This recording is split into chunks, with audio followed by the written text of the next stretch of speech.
So we're going to talk about related parties in this video, but for tax purposes. But just for funsies, I have some related parties next to me, and I want you to think about whether or not they would be considered related parties for Section 267 of the tax code. So I have myself, my son, my daughter, and my other daughter. And then these two are cousins, and this one is adopted. Are those related parties for Section 267 of the tax code? Take a minute, look up the rules, and come back and let me know before we get started. Okay, so what do you think? Who are the related parties for purposes of this section? Well, first of all, Section 267 goes over losses and whether or not you can take them. And it says if you have a loss from a related party, you can't deduct it. So in my scenario, all of my kids, whether biological or adopted, are considered a related party. So we go brothers and sisters, siblings are related parties. Ancestors, so your parents, your grandparents are related parties. And lineal descendants, my kids, my grandkids, my great grandkids, those are going to be related parties. For purposes of this class, tax one, I don't go into constructive ownership. I do in tax two, but constructive ownership just means even though you don't own very much of that corporation, maybe you are because an individual who owns more than 50% of a corporation, those are deemed to be related parties. But we're just going to focus on individuals in this situation. What about two of my dogs I said are cousins, Murphy and Willow? Cousins don't count for related parties for this section. So don't forget to really focus on that and make sure you know who related parties are first. Second, let's go to the rule. We can't take losses. Why is this rule in place? So I have a simple scenario over here that said, suppose I have a rent house that's worth $400,000 and I was thinking about selling it. My adjusted basis is 150. I'd end up having a gain of 250. That's what I would pay taxes on. Taxes on $250,000 of income.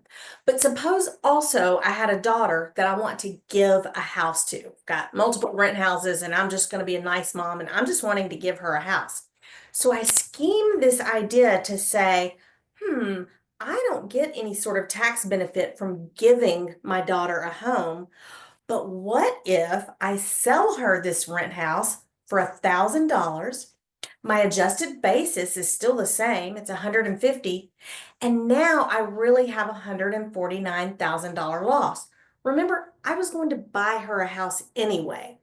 This way, if I stage it, I can take this $149,000 loss and report it on my tax return. What good does that do me? It reduces all of this other income that I have from work, from my rental property, my spouse's income, whatever. It would reduce it, and I get to pay taxes on 150 grand less than I would have otherwise. Sounds like a great plan, right? There's a couple of problems with that. The first is selling it to her for $1,000 when it's not really worth that. But what we're going to focus on is this loss. If I do this, that is now a related party loss, and the rules of Section 267 say, nah, girl, you can't do that.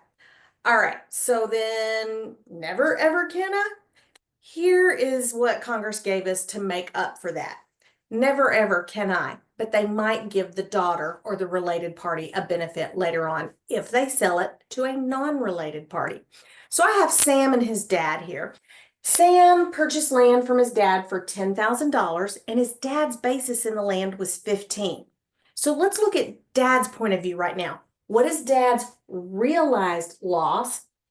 Dad sold it for 10, his basis is 15.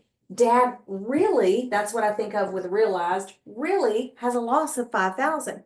But this code section tells us, no, Dad, you're not going to recognize any of that loss on your tax return. In other words, you get no benefit for that. And legit, the land may be only worth 10,000 now. Doesn't matter. You're a related party, you can't take the loss.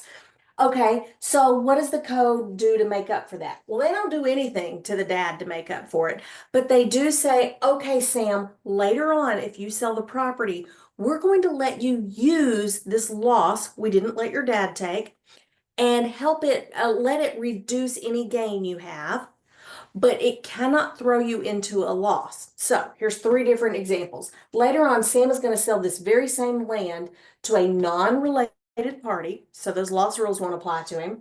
And I've got three different scenarios. Say he sells it in this scenario for 17, then 12, then 8. What is Sam's adjusted basis? I want you to stop the video and make sure you can tell me that. What's Sam's adjusted basis in the land? Well, in all three scenarios, it would be $10,000 because that's just what he paid for it, right? That's his adjusted basis. We don't depreciate land, so it wouldn't have changed. $10,000. So let's find Sam's realized gain in all three, or loss in all three of these. In this example, if he sold it for 17,000, he'd have a $7,000 realized, really would have a gain. In this example, he'd have a $2,000 realized gain. And in this example, he'd have a $2,000 realized loss. So now our question is, what does he recognize? What that means is, what do you put on your tax return? Either what do you pay taxes on, or what are you allowed to deduct?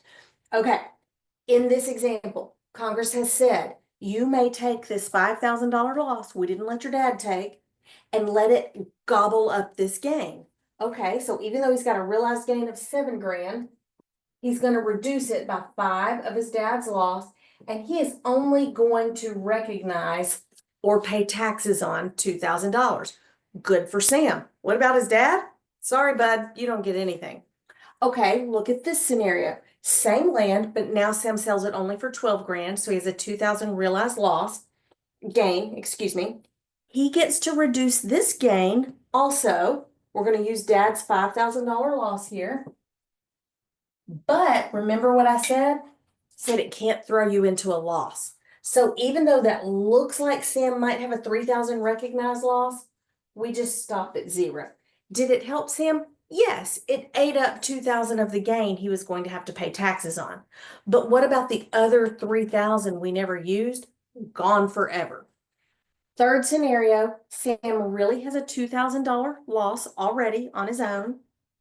His dad has this $5,000 loss, but we can't use it because not only can it not throw you into a loss, it cannot increase a loss either. So Sam's recognized loss in this case will be just his recognized of 2,000. The $5,000 loss gets unused completely. So those are the mechanics of it. What's the tax planning strategy here? Well, if at all possible, we want to tell Sam's dad, try not to sell this to a related party. Could you, Dad, sell it to someone else so that you can recognize your loss? I know if it's a capital asset, he's going to be limited to just 3,000 this year, but then he could take the other 2 next year. Or maybe he could net it with a capital gain he has. Dad could end up using all of this. So our tax planning advice is try not to sell loss property to a related party. Now, is that a hard and fast rule? No. What if it's the family farm that's been in their family for generations and Sam's son really wants it? Look, as tax advisors, we can't make decisions on that. We can just tell you the tax implications.